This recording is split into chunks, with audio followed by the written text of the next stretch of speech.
Fala aí, Tirone, fala aí, galera. Passando aqui para comentar a troca que está pintando ali. Troca, porque os clubes estão sem grana, então esse tipo de negócio vai se repetir muito no futebol brasileiro atual. Troca entre São Paulo e Grêmio. São Paulo cedendo Everton e Grêmio cedendo Luciano. Olha, quero ouvir o Tirone depois, mas a minha análise, de novo, o Grêmio do Renato sai ganhando nessa. O Grêmio do Renato vai juntar o Diego Souza e o Everton, que foram muito bem no São Paulo do Aguirre. O Grêmio do Renato já tem o Maicon, já tem um monte de jogador experiente, está contratando o Robinho do Cruzeiro, o Cortez, que foi de São Paulo. Tem um monte de jogador, o Renato consegue juntar as coisas, consegue fazer. Ele tem. E o Everton é um jogador que vai cair como uma luva, até porque o Grêmio perdeu o Cebolinha. O Everton no nível do Cebolinha? Evidentemente não, mas ele joga pelo aquele lado e pode dar conta do recado. E o Luciano só veio pro São Paulo porque o Diniz ama ele desde os tempos de Fluminense. Adora ele, era o jogador que ele mais gostava no Fluminense e perdeu pro Grêmio na época. Eu acho que o Grêmio está levando vantagem nessa troca. E você, Tirone, diz aí. Fala aí, Arnaldo, fala aí, pessoal. Bom, pois troca, sai Everton, chega Luciano. Dá para eu analisar essa questão em três aspectos. Primeiro, sobre o Everton. Eu nunca fui um super fã do futebol do Everton. Reconheço que ele teve um bom momento no São Paulo do Aguirre. Mas também tem que ser justo que, com o Diniz, ele teve muito poucas chances. Seja porque estava machucado, e ele de fato se machuca bastante, seja porque ele foi mal aproveitado pelo Diniz. Raramente na posição dele, já jogou como lateral, como ala, como várias coisas, mas raramente na posição dele. Um cara que teve poucas chances de mostrar o seu futebol no São Paulo e agora pode estar indo para o Grêmio e o Grêmio manda o Luciano. Então o primeiro aspecto sobre o jogador em si. Eu nunca fui um grande fã, mas reconheço que ele teve um bom momento no São Paulo e é um bom jogador para um elenco. Cara que pode entrar, cara que pode fazer algumas funções, até jogou pelo meio já, e isso era bem interessante nos tempos do Cuca. Então eu acho que é um jogador que não dá para se desprezar assim, embora, repito, eu não seja um grande fã do futebol dele, não acho que ele é que vai resolver o problema do São Paulo. E ele tem uma outra característica que eu acho boa e que às vezes falta ao time do São Paulo, é o cara que se entrega, é o cara que corre, é o cara que tenta, é o cara que o tempo todo está batalhando. Ele raramente sai de campo com a torcida achando que ele fez menos do que ele poderia. Esse é um ponto. O segundo ponto, com relação ao Diniz. O Diniz, desde que ele chegou, ele não reclamou de nada. Do refeitório, do CT, dos jogadores, da diretoria. Para ele está sempre tudo bem, ele sempre tem bom relacionamento com todo mundo. É um cara que fez da sua passagem no São Paulo uma passagem meio leve, tentando se aproximar e se relacionar com todo mundo sem nunca reclamar. Ele nunca pediu jogadores. Os jogadores que estão lá são jogadores que já estavam lá. E acho que essa chegada do Luciano, que tem o aval dele, se não tiver o pedido, tem pelo menos o aval, talvez seja uma das primeiras assinaturas do elenco do Diniz no elenco do São Paulo. É isso que eu quero dizer. Um cara que ele talvez tenha pedido, talvez tenha dado o aval para a contratação.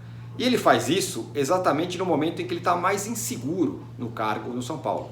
Não se sabe se o Diniz vai ser o técnico do São Paulo até o fim do ano, depois da eliminação vexatória e da pressão que ele está sofrendo desde que o Mirassol venceu o São Paulo no Morumbi. Não se sabe se a próxima diretoria que vai assumir o São Paulo vai manter o Diniz. Esse fracasso, esse vexame que o Diniz e o São Paulo cometeram contra o Mirassol, é um negócio muito presente. Então ele traz um jogador agora sem saber se ele mesmo vai ter vida muito longa no São Paulo. Vai depender de uma ótima campanha no Campeonato Brasileiro. E isso não é tão simples de fazer, sobretudo pelo que o São Paulo jogou e apresentou desde a volta da pandemia. Então essa é uma outra questão. Ele vem no momento em que o Luciano vem, no momento em que o próprio Diniz não sabe quanto tempo ele ainda ficará no São Paulo. Se ele tiver uma boa campanha, talvez ele fique muito tempo, o próximo presidente continue com ele, mas isso não há nenhuma garantia disso, e não há nenhuma segurança disso nesse momento. E o terceiro ponto o que é o Luciano, como é o Luciano como jogador? Eu acho um jogador até interessante, não acho ele muito diferente do Everton, não em características são até diferentes, mas em potencialidade, o que pode dar ao time. Eu acho que são jogadores parecidos e pode, em tese, resolver ou ajudar a resolver uma questão do São Paulo, que é a falta de gols. O São Paulo, do Diniz, até cria oportunidades, mas não é um time agressivo, não é um time que finaliza bem, é um time que o tempo todo cria possibilidades, mas na hora de arrematar é um pouco preciosista, é um pouco estranho. Então talvez o Luciano ajude a resolver essa questão. E aí, como ele jogaria nesse time? Eu entendo que ele jogaria como um atacante, com 2 atacantes de lado, ou ele pelo lado.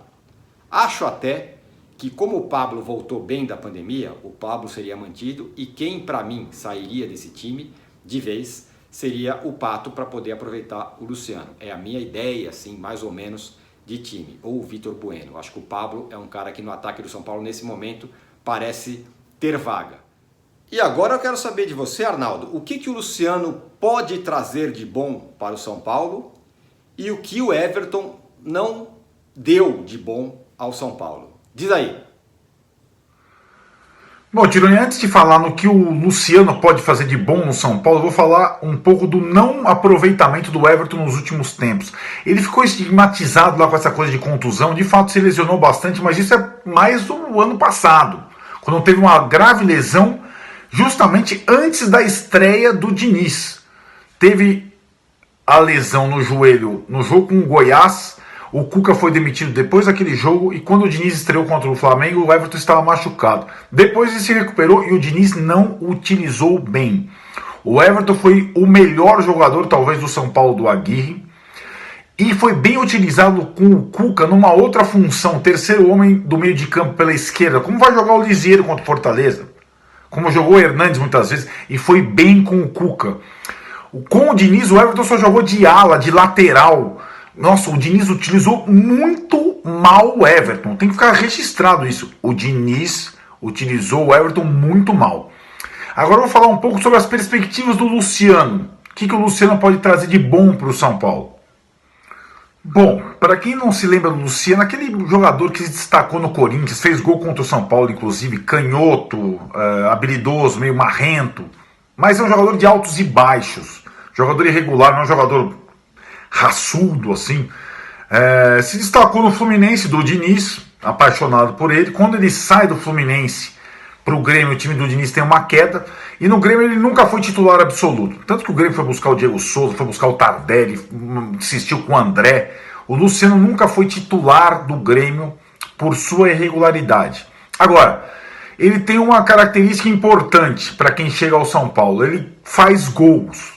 Às vezes até perde alguns por excesso de preciosismo, mas ele tem intimidade com o gol, é um bom finalizador. Agora, jogaria onde? Se o Diniz gosta tanto do Vitor Bueno pela esquerda, tanto que barrou o Everton, gosta agora do Pablo, que está se recuperando, tem o Pato, o Luciano pode jogar pela direita, como jogava o Antony. Pode. Ele pode jogar até como um 10, no lugar do Igor Gomes, atrás do centroavante. Pode também. Ele é um jogador versátil. Mas continuo achando aqui, o Grêmio se deu melhor que o São Paulo, é a minha opinião nessa troca.